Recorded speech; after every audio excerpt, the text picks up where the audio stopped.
Let's take a minute of just being in the silence, remembering all those people that are not here with us today, that were here the last time we were together, both in our area, in the United States, and around the globe. Moment of silence.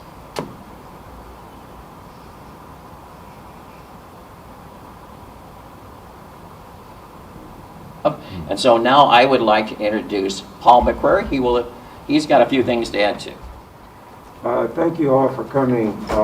It's been a long time since we've been together, hasn't it? So I don't have a lot to say, except we do have an outstanding person with us today, and Phil is going to introduce him. Phil Silvers.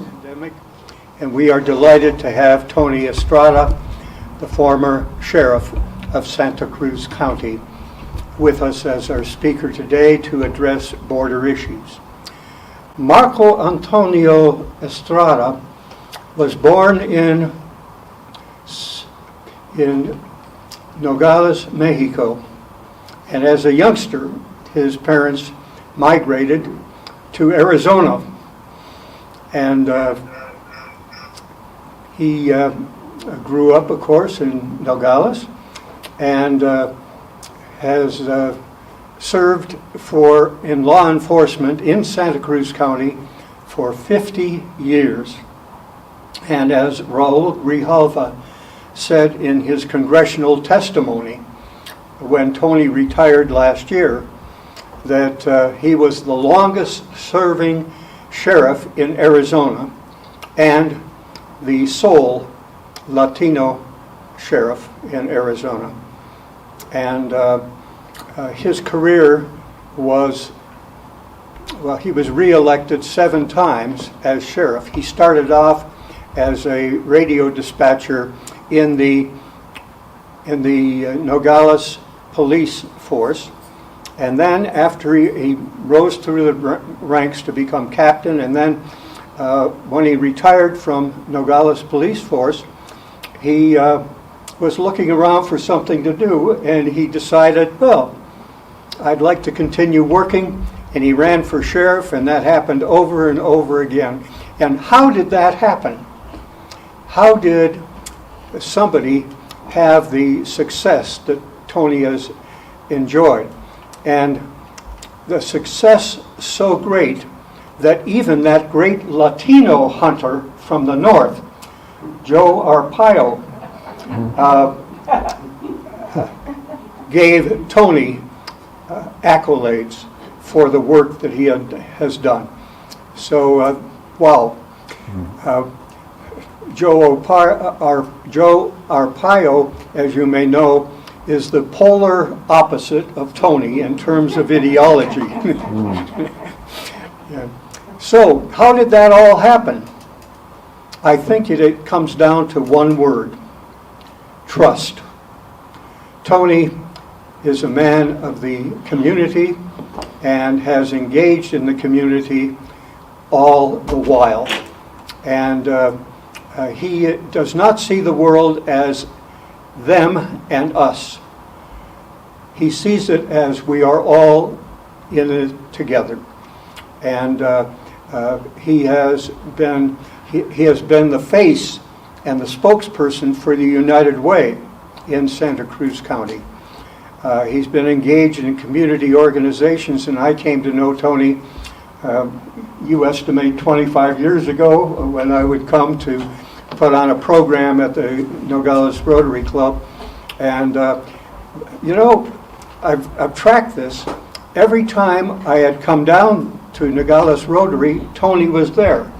And he had every excuse in the world not to be there for other things to do, but he was there. And even in the evening, in installing new president, Tony was there. So we are delighted to start a new phase this Rotary year in having an in-person presentation who was very popular the last time he appeared here. Friend Tony, welcome, and thank you for joining us. Thank you, Phil. Thanks for that great introduction. You covered a lot of things that I was going to cover, but yes, I was born across the line from a humble family and immigrated. My mother and 4 of my brothers. Last one, the youngest one, was born in the Arizona side. He was the only U.S. citizen. I lived all my life in Nogales, Arizona, and obviously Nogales, Sonora was quite different than it is now. You looked at it as one big community, and it still is one big community. You may have about 300 or 400,000 people on the Mexican side, and we have about 47,000 people on the Arizona side. Now, when people ask the question, how do you deal with the dynamics, of all the things that are happening in the border, especially with drugs, immigration, things that are happening in the economy, international trade, we've always coexisted and we've always supported each other because we're like one big community. Obviously, what's very helpful is the majority were Hispanic. On the Mexican side, probably close to 100%. In Santa Cruz County, we're up there in the 80% or more. So there's been a good relationship as far as our relationship with our Mexican neighbors. And I take a position always of trying to speak well of them because they are good neighbors. They're a third world country, and they're in our backyard. So the dynamics are pretty unique when you have the United States and a small American county in one of the richest and most powerful nations in the world, countries in the world, and on your backyard you got a third world country. So you have a lot of relationships, a lot of history, a lot of culture that we share with our neighbors on the Mexican side. But that has changed, unfortunately, dramatically, not only because of the pandemic, but because of the immigration issues and also the drug issues that we have. It's unfortunate, and I tell people, when you talk about migration and you talk about other issues that we have as a country, I always tell them, the drug problem that we have in this country is so big that immigration or migration pales. It pales comparison to the drug problem that we have here. And it's not just marijuana anymore, which has been legalized, recreational, likewise for everything else. But also the fact that it's now fentanyl, meth. Years back, if we were, or law enforcement along the border, were to find a couple of ounces of methamphetamine, it was scary, because that is a scary drug. Well, now you find hundreds of pounds of that, and not only are you finding meth coming across the border, but you're finding fentanyl, which is 80 times more potent than heroin. That's how bad it is. So, we have all of these drugs that are coming across the border. So people say with all that activity, with migration, with drugs, everything that may be happening in Santa Cruz County, that must be a very dangerous and violent place to live in. It isn't. It is a very safe community. Santa Cruz County is one of the safest border communities along the border in Arizona and probably across the nation here, because we don't have the problem. We don't have the drive-bys. We don't have the homicide. We don't have the home invasion. If they happen, they're very rare, very infrequent. We have a small community where there's a lot of activity that goes through here, drugs and people, and you have international commerce. You've got the Union Pacific that goes into Mexico and comes back. Hundreds and hundreds of boxcars that go every day. It used to be there was one engine that would go across, and it would take 5-10 minutes, maybe 20 minutes.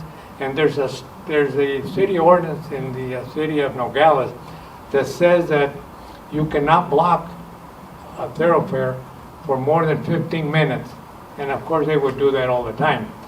And I was the only one that got up with the engineer and told him he had to move it, and he said, I'm not going to move it.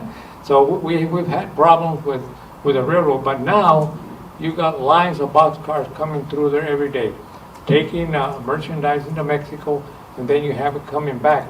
You also have the Ford Motor Company in Hermosillo that has it, the maquila industry across the line. that it really blossomed over there. As I was younger, maybe we had about 40,000 people in Nogales, Sonora, about 8,000 people in Nogales, Arizona. There, and with that, people coming in from southern Mexico to work at the maquilas, and then there was a time when the maquilas started to go across overseas, and a lot of these people were displaced. Some of these people that were displaced obviously had to find something to do. Unfortunately, a lot of them got involved in drugs. They got involved in smuggling. One of the things that we know and have determined for years is that there are generations of people on both sides of the border that facilitated smuggling of drugs and people across the border. There's families that have made it a profession of doing that all the time. So those are the kind of things that may happen, but it's not creating the type of disruption or violence that you expect. Now, the rhetoric for years has been, don't go to the border. It is dangerous. And that is not true. I can attest to the fact that Nogales, Sonora, and Nogales, Arizona is safe. If you go across the line, you will be safe during the daytime. If you go up at night and you're in the wrong place, it's like going to Chicago or anywhere else at night. You're gonna have problems. Okay? But it is a peaceful, it's a friendly place. And Nogales, Sonora has evolved better than we have on the Arizona side. On the Arizona side, with some of the peso devaluation that happened now with the pandemic, a lot of people don't come across the border anymore. They can't. If any of you have been downtown around Morley Avenue, or was the business district at one time, most of the stores are shuttered. There's nothing up there, and that has changed a lot. On the Sonora side, with some of the peso devaluation, some of the things that have been happening, they've evolved and they've recreated themselves.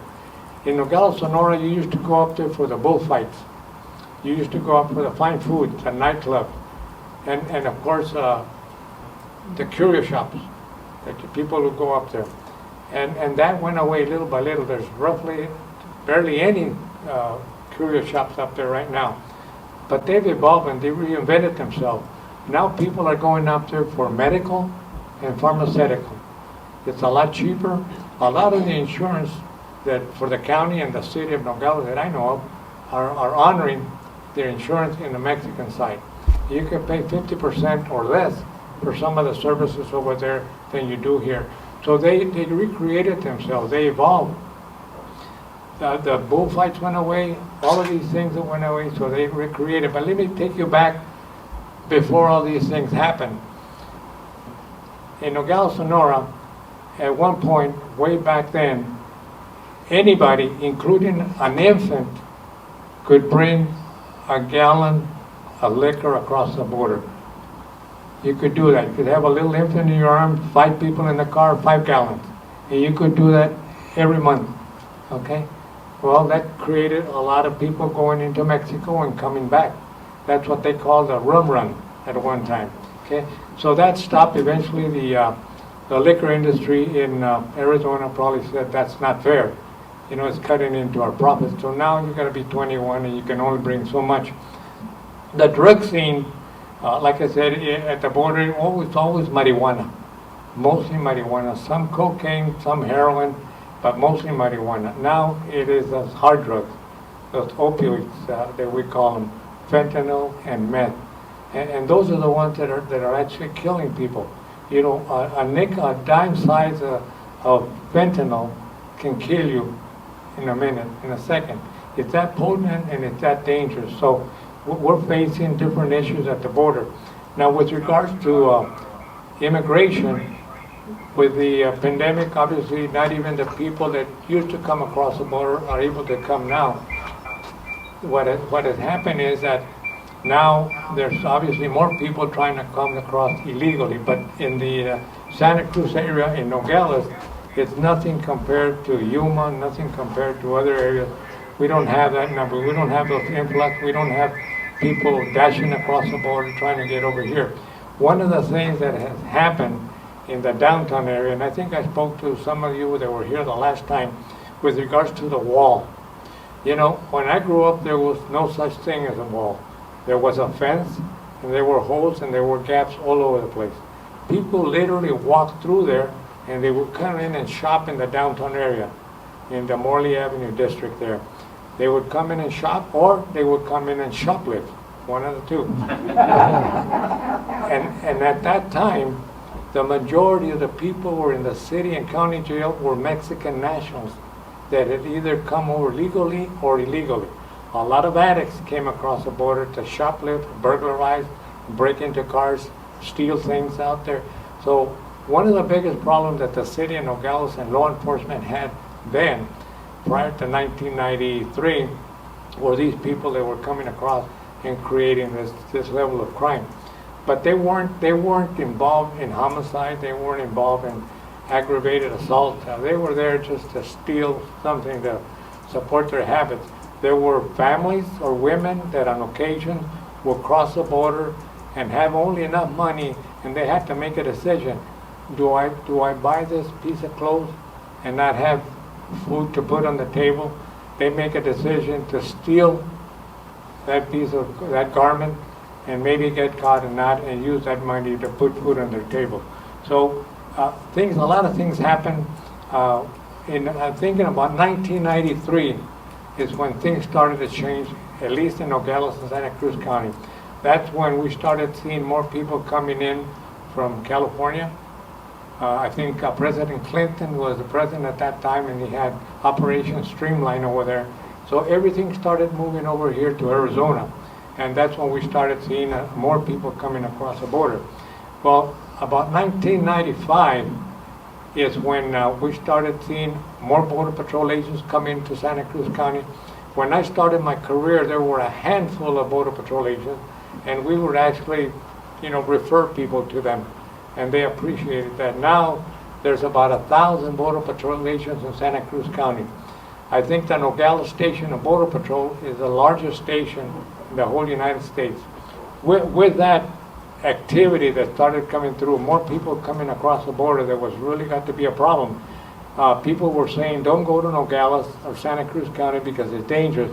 At that time, there was a problem because there were people that were rushing the car lanes and coming over here and breaking into cars, in a lot of cases, ripping off things from tourists that were in the downtown area.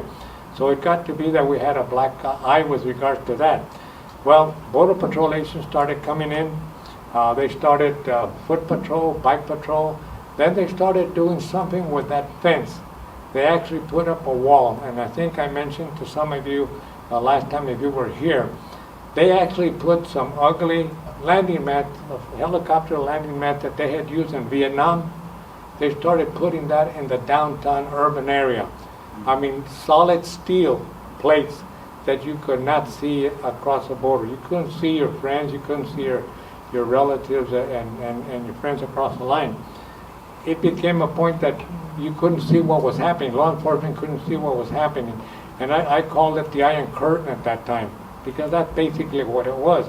Well, there was an uproar with regards to that, so eventually they got rid of it, and there were different designs that were made in that downtown area. One particular design was kind of like a grill type thing that you could see across the border. Well, all of a sudden they started seeing pieces being cut, and they were wondering what they were using this for. Why were they cutting little pieces? They can't come through there. They were using them for barbecue pits on the Mexican side. So they eventually did some more changes. Now they got those bullet type that you can actually see across there, which is a lot more friendlier. Well, that got to be a problem too, because people used to get close and talk to their friends and their families on the Mexican side. And they would sometimes have music on the Mexican side, and they enjoy it right there, or they'd share food. Well, I guess the government said that that's not a good idea, so they started putting a screen so they could no longer do that. Well, that didn't stop them. Apparently, it's what they decided after that was to put that razor wire. There are about 6 strands of razor wire in that urban downtown area between the ports of entry. And obviously that deterred people from jumping over the fence, which they would. There's one particular video that was out there. There was a reporter from Nogales, Sonora, that happened to be by the fence on the Mexican side when there were two young men, two teenagers, with duffel bags or backpacks of marijuana, maybe 20, 30 pounds. They were able to climb that fence in less than 20 seconds and all the way on the back before Border Patrol could even react. They were very creative on how they can do that. Well, because of all of that press and law enforcement, they started putting more technology, floodlights, cameras. The cartels were having a more difficult time and more of a challenge in bringing their drugs across. They were bringing them to the port, they were bringing them around and over. And so in 1995 was the first drug tunnel that was discovered in Nogales, Arizona.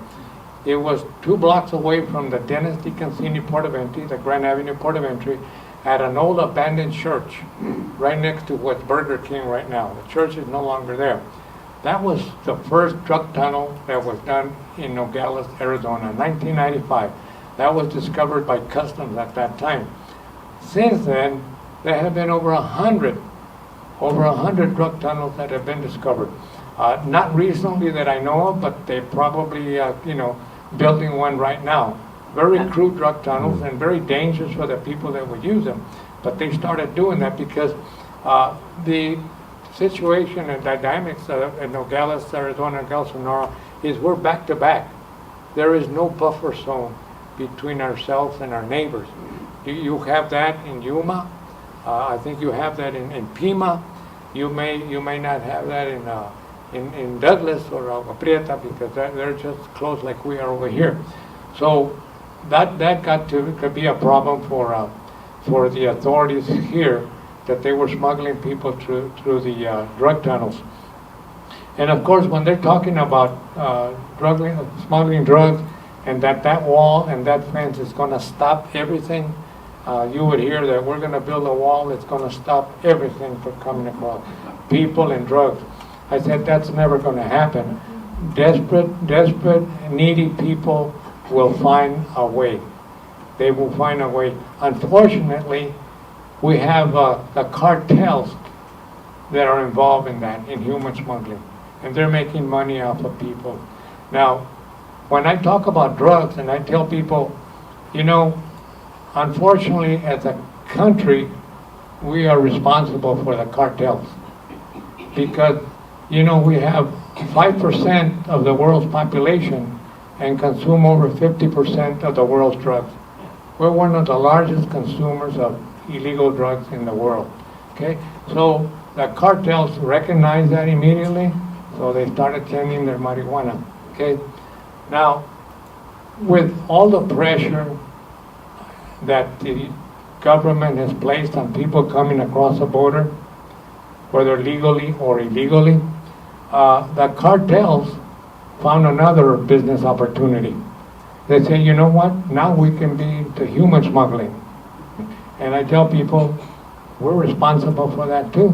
We're facilitating that trade for them, and now they're utilizing people to bring drugs across. That is their passive, what they have to pay. So I keep telling people we have to look at ourselves too, and what we have created along the border and the issues that we have. I've put 51 years, Phil, with law enforcement in Santa Cruz County, and like Phil said, I'm very honored and I'm very fortunate and I'm very lucky because where I come from, my wildest dream that I ever expect that I would have the opportunity to speak to people like you, important people that are active in what you do, that would even care to take the time to listen to me. I was very lucky. I joined law enforcement in 1966. For the next 50-some years, I was in law enforcement. 25 with the Nogales Police Department and 28 with the Santa Cruz County Sheriff's Office. At one time, up to when I retired, I was the only Hispanic sheriff in the whole state. I was very proud of that. And I looked at it as an opportunity to be able to say, we have to treat people a lot more humanely. We can't be doing the same thing that doesn't work. It just doesn't work. It just creates problems. One of the things that I mentioned in one particular meeting with law enforcement, which included Border Patrol, I asked them the question, when are you going to get rid of that razor wire? And they just looked at me, and I said, well, you know what?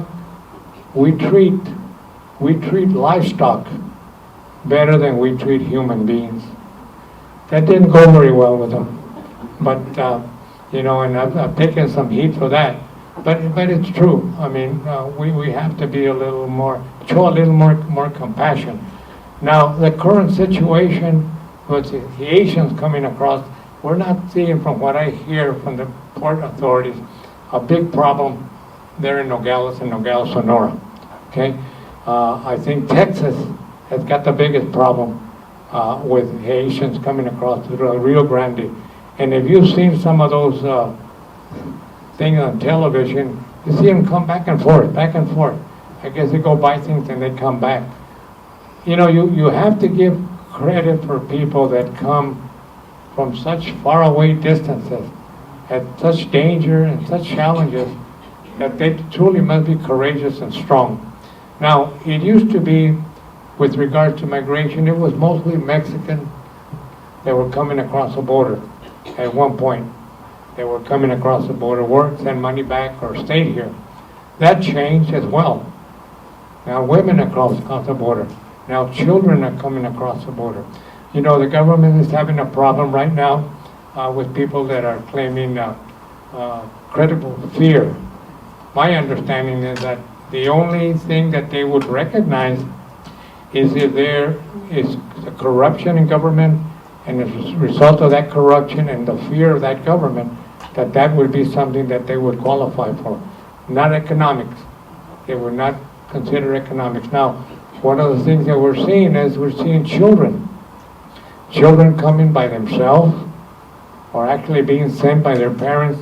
What happens there, obviously, once a child's here, they have to accept them. In checking with the authorities at the port, they may be seeing small numbers of minors trying to come across. And when they do, they have to accept them. They have to accept them and find a place for them till they can relocate them with family or friends. So that has been happening. At that point, I guess the parents will eventually come around. So it's a major challenge. People say you have a crisis at the border. I think we have a challenge. We have a challenge at the border, and we have an opportunity as well at the border to show that we can work something out. Now, the immigration system is broken, completely broken. It doesn't work. Even with highly skilled people that want to come across, it takes forever for them to do that. For anybody that's on the list, it may take 10, 20 years before they can even come into the country. So how do people come across? They come across illegally if they can. Okay, that seems to be the only solution. And when you look at some of the people that are coming across the border, they have no paper trail. They have no documents. They have absolutely no opportunity or chance to get a visa or work permit or anything else. So they come the only way they can. And when you see women coming from these distances, knowing very well that there is a very strong possibility that they're going to be sexually assaulted on their trip and their journey, either it's the guys or the coyotes or law enforcement on the Mexican side, they still come because their feeling is, I'd rather be alive here than dead over there, because there's nothing for me there, nothing for my family. So it's a phenomenon that has been around for a long time, and it's always been an issue for politicians to say, you know, we have to do something about this, but they don't do anything about it. Immigration is broken. The system is broken. We need accessible immigration reform before we can move forward here. But that's not happening. Now we have the pandemic. People cannot come across the border that they used to come. They have to stay over there and send somebody else to buy some goods or purchase whatever they want. Now, on October 8th, my understanding is they're going to open the ports of entry to people that are fully vaccinated and have a visa or a crossing card. I'm sorry, November 8th, I'm sorry.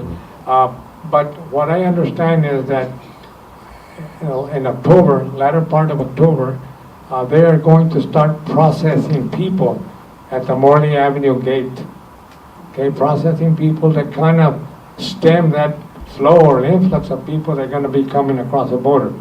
I don't know if you've been trying to go into Mexico recently, but it's hectic. It's getting bad going into Mexico. It's even worse coming back. So once they open on November 8th, it's going to be a real challenge for people along the port. So they're trying to prepare themselves for that. And I think people are anxious to come across, to meet family, friends, and purchase here. I know they're coming into Tucson. They leave millions and millions of dollars when they come and make purchases, stay in room and hotels.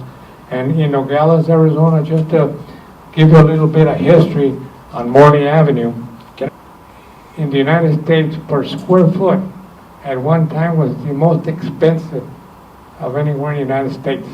I mean, 2 blocks of Morley Avenue, it was packed with Mexican consumers on the sidewalk, shoulder to shoulder during the holidays. Okay, the stores down there in Christmas and holidays were packed all the time. We'd have to work guarding the merchandise.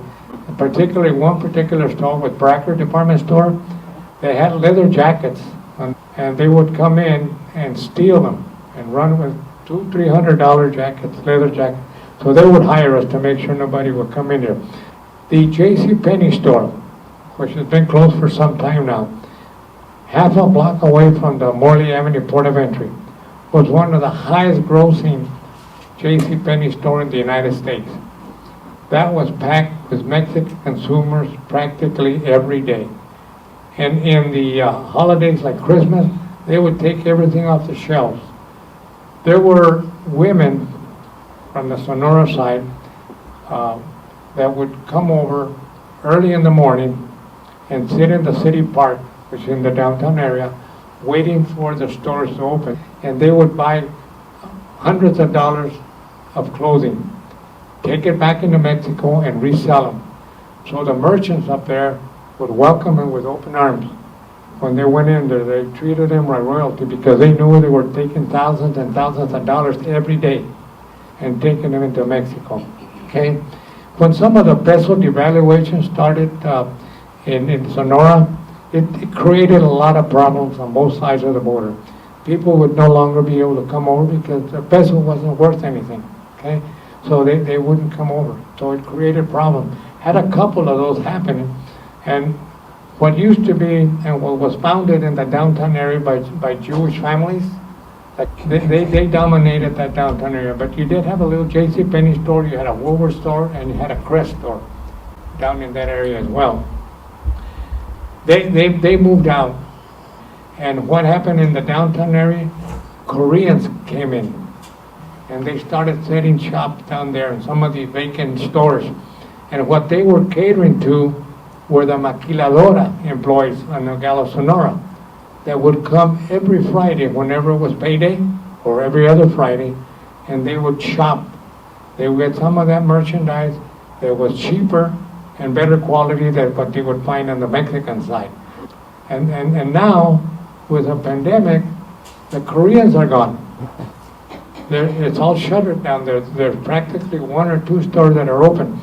But I think they knew that at some point things were going to come back, because it seems like those stores that are closed still have merchandise in there. And once November 8th comes in, I think they're expecting a lot of these people to come back and stop purchasing on the Arizona side. So there's a lot of things that have been happening along the border and how it has evolved. What really strikes me strange, when you have international commerce, you have tourism, you have the maquilas, the Ford company, You have a lot of produce company as well that bring all this merchandise into the United States, billions of dollars every year, and yet Nogales and Santa Cruz County is one of the poorest counties in the state of Arizona. I said, how come they can't tap into that, some of that? They do, but I don't think it's enough, because of course they do a lot of damage to the roads and everything else. If any of you have been down to Nogales now, you notice that they're building that overpass. That is going to be very helpful, because it's going to take those tractor trailers out of the business area down there and move them into the freeway. So there are some changes that have been made there. I think the people that are representing the produce industries have done a lot to try to facilitate all of that. So there are a lot of things that are happening, but still, I think besides probably Yuma, that during the when it's not the season for agriculture, they probably have the highest unemployment.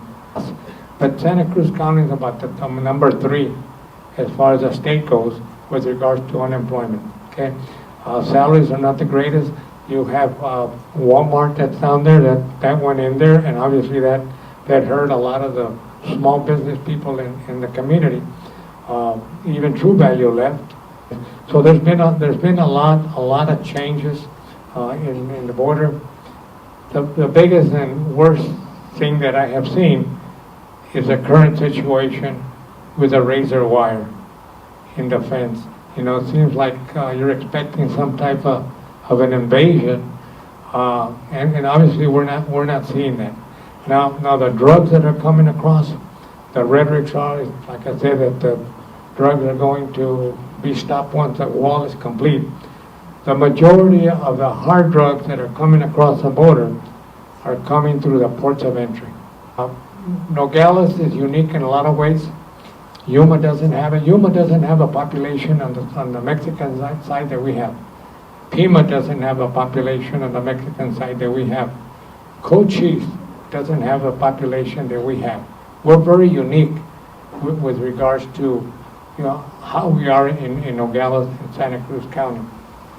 As far as the future of Nogales, once these consumers start coming across, and then people can see doctors or visit families or come and purchase, I think they're going to get better again.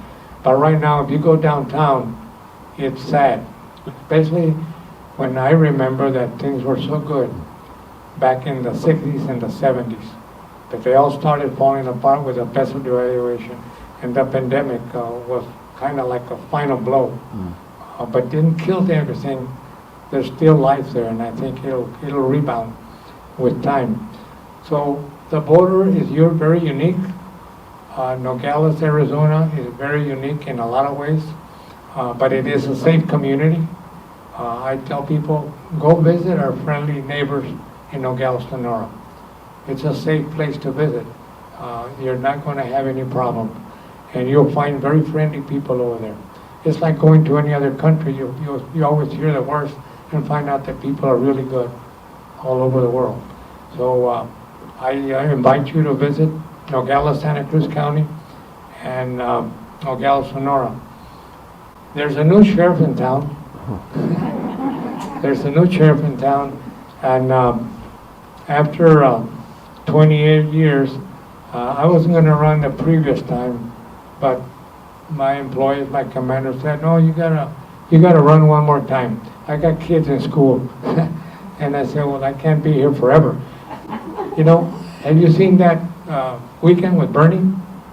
It's about college kids on a weekend, and this rich guy got this mansion, and he invites all these college kids to spend the weekend there, free, you know, frolic, and he's got a swimming pool, he's got everything. Well, he dies.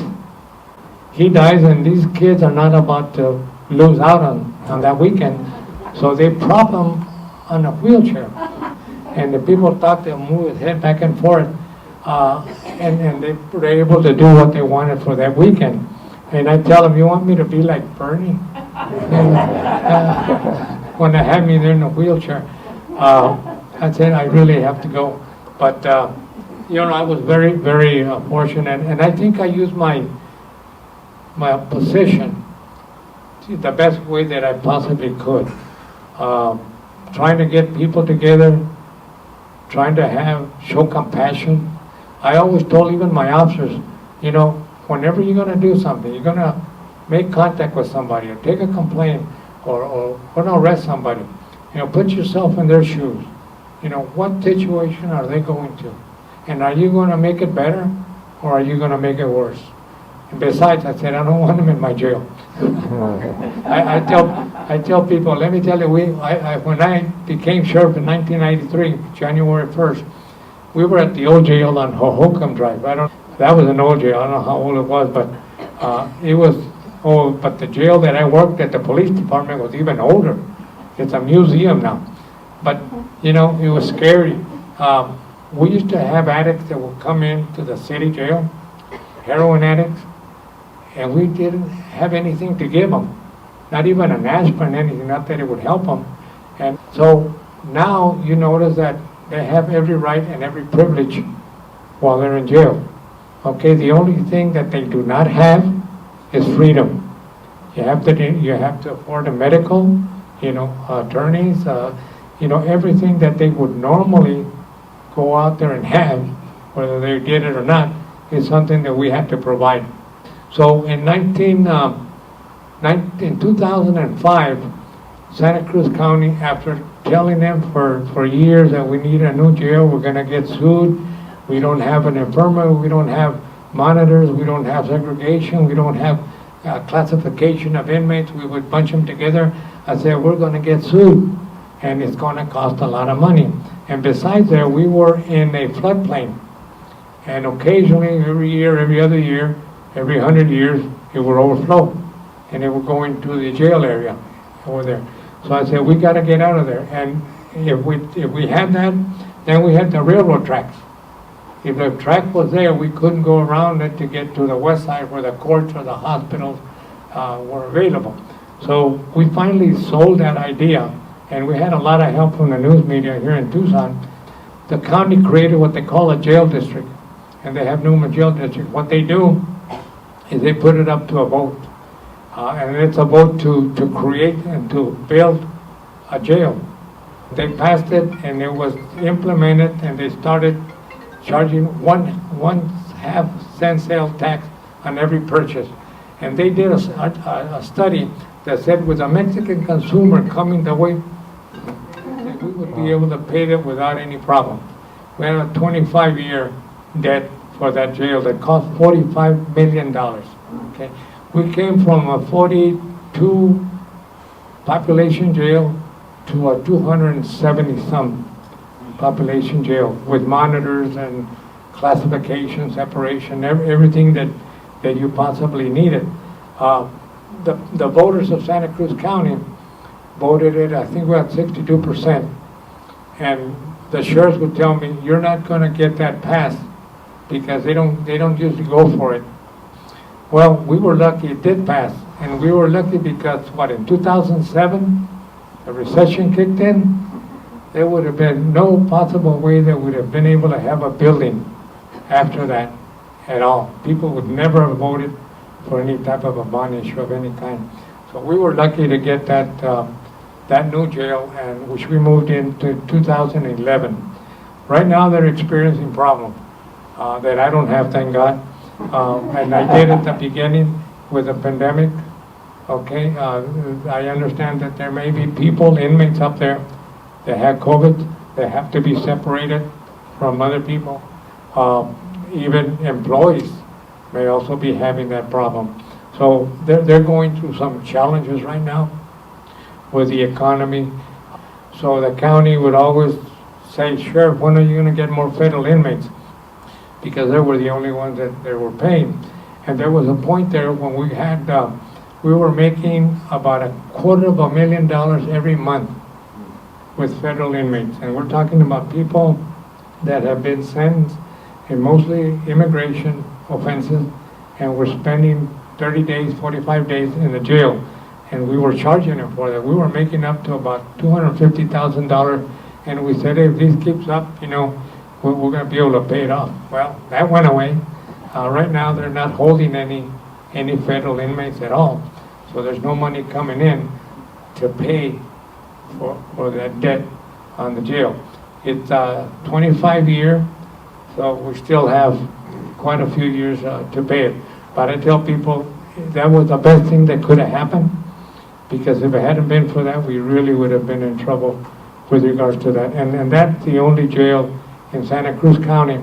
And I used to tell people that I'm the only one that had a gated community down there. When I joined, I was a lot younger, about 47 years old. There were 2 other Hispanic sheriffs in the state of Arizona, Frank Reyes and Joe Richards.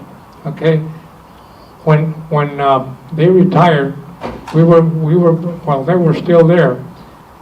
We were called the Three Amigos whenever we go to a conference. Okay.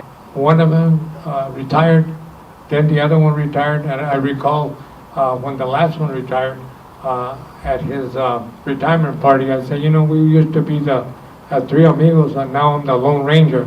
and I was the only Hispanic sheriff for a long time.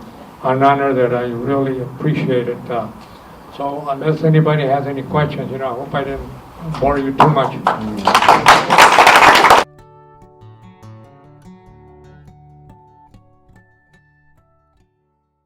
Yes, the cartels, what they do is they do have a lookout, and they have lookouts 24/7, okay, and they get contact with the cartel. If they send a group, maybe with a small load or just people crossing the border illegally, they know that Border Patrol agents are going to respond. And when they see that respond, they know that that's clear. They know that passage is clear, that there's nobody there, and that they can move either people or drugs across the border. Yeah, there are scouts. There are scouts at the Mexican side of the port of entry to see what kind of activity. They monitor everything, and they pay these people to do nothing but, they call them balcones, falcons they call them, on the Mexican side, keeping an eye on everything that's going on the Arizona side.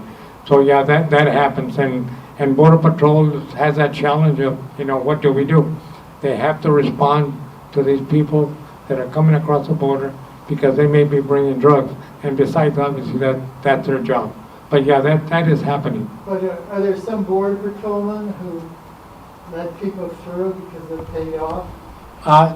You know, I like to think no, but you know, it's unfortunate that in any law enforcement agency there may be bad officers. There have been officers in Border Patrol that have been charged or convicted of assisting people coming across. I know of officers that have worked at the ports of entry that have gone across the line. These are young officers. They go across the line and they go to some of these nightclubs or some of these places where there are beautiful women there, and they attach themselves to them, and little by little they start working on them so that they can use them either to bring people across or themselves across. And a lot of them get caught with that. They get caught because they lured by these young women on the Mexican side to do that. So it's very challenging, and they're using a lot of minors, obviously, because they feel minors are not going to be prosecuted like adults, and that they have nothing to worry about, and that they may be better off in jail here than over there. So, you know, they have a pool of people that are desperate for money.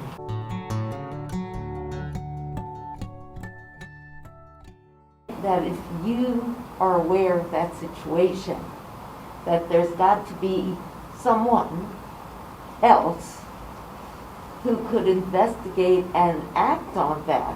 On corruption? Corruption is Yeah, there. well, they do. They have a corruption unit. They do. And it's only until somebody gives them a tip where they find out that they start working these people, and usually they'll work them a couple of times. They'll give them money or do other things. Let them cross drugs a couple of times, and then they'll go ahead and build a case against them, and then they'll arrest them. Because the unions are pretty strong. So, they'll defend him, which is their responsibility. But, yeah, there are corruption units. Most departments, large departments have corruption, and large agencies have corruption units. We, for Nogales, Santa Cruz County, a poor county right at the border with all of these things happening, well, years back, the feds and the state agents would look down at us and say, well, everybody there that's in law enforcement must be corrupt. They must be corrupt. We found out that we weren't, and we said, you're pointing the wrong way. The corruption is, unfortunately, it impacts every agency. But I can't say it's a minor problem, but it's small compared to the number of good, dedicated law enforcement officers. And I can tell you that after 5 decades of law enforcement, that is true. The greater majority are good, dedicated law officers. Right now, it's a dangerous time to be a law enforcement officer. It's a very dangerous, because you're a target. It used to be that there was a lot of respect for law enforcement, and there is no respect anymore for law enforcement. Now, they're trying to change the law that an officer, if he commits something and he is sued, it used to be that the company, the county, or the city would defend, and he was immune from that. Now they're trying to change it so that an officer can be sued for that, for anything. So it's going to discourage officers from wanting to go into law enforcement and say, well, I maybe have a house, and this and that, I'm building my future with my family, and I'm going to lose everything because I'm going to be sued. It is a difficult time for law enforcement. And of course, as far as corruption is concerned, there's no excuse for it. But you have greedy officers, because I've seen officers at the port of entry that make good money, very good money, and yet they fall victim to this kind of activity.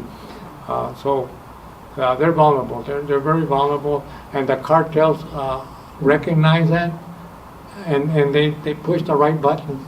And they can tell when an individual that hangs around at the Mexican side and is a law enforcement officer that he's a prime target.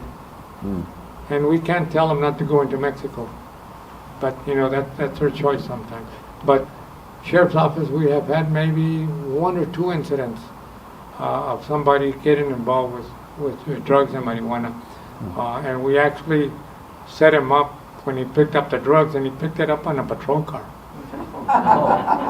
And we made a date for him in an isolated place that we wanted to recognize him for something.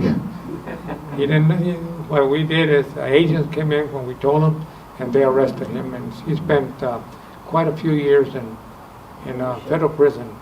So that sends a very strong message with regards to that. But even in spite of that, there are people that are greedy, that are desperate, they want more, they get into debt, and they figure that that's one way to do it. So it is a challenge, it's a problem, but as far as I'm concerned, as far as the officers are concerned, that they're very professional.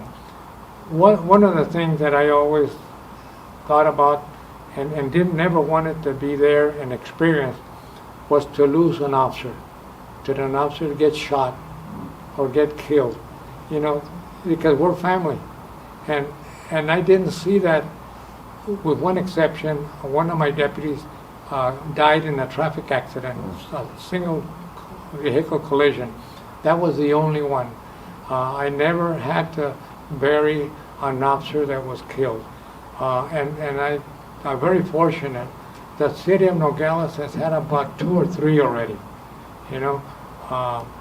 One that used to work with us, there was a deputy and went over there, and he got killed by somebody that had stolen about 2 or 3 cars.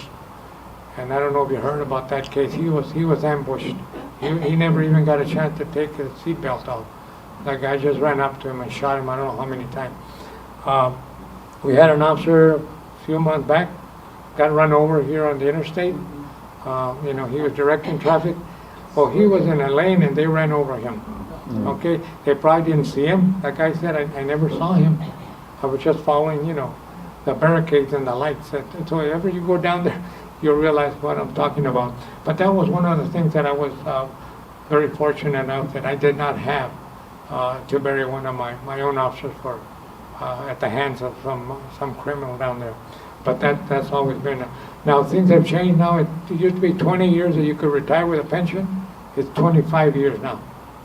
Okay, and it used to be that if somebody used marijuana, forget it. You're not going to get a job anywhere. Now, you can if you have only used it up until the age of 21. You haven't used it afterwards, and if you have only a certain isolated times, they're having trouble hiring police officers for a lot of reasons. The danger, the benefits may not be there. Anybody have any other question? I just ramble on and on.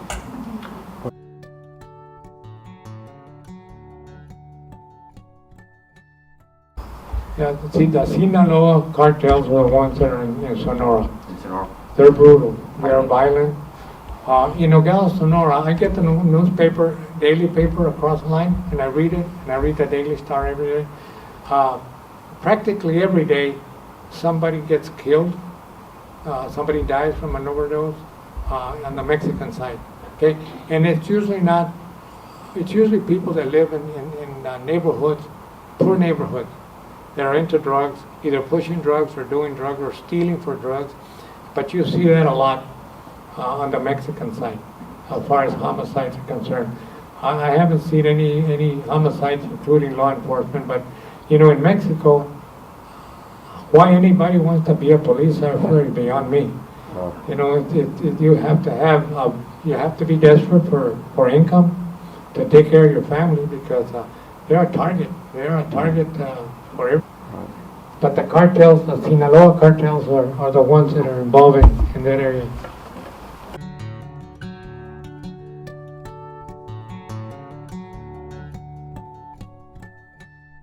The strength? Yeah. Well, I think predominantly Democrats in Santa Cruz County. Rarely does a Republican get nominated there or elected there. You will find some because. Not because they're Republicans, but because they know them and know they're good people and they want to do a job. So they could get elected. But predominantly we're a Democratic county, and I'm a Democrat, so that helped. Another thing that I was going to say, when I became a U.S. citizen at 21, the first chance I got, I became a U.S. citizen, they told me, do you want to be a Democrat or a Republican? And I said, the Republic of China, the Republic of Russia? I said, no, I don't want to be that. I want to be a Democrat. I want to be, and it's ironic, but look at it now. Republicans are on the wrong side. So I made the right choice. Thank you very much. I want to thank the Democratic Party for letting me make a presentation at your meeting here. Obviously, this is your first in-person meeting that you've had with the pandemic, and I'm honored to have been a speaker after 3-4 years that I was here. I guess we have to be optimistic about everything. Yeah. Thank you very Things will much. I change. appreciate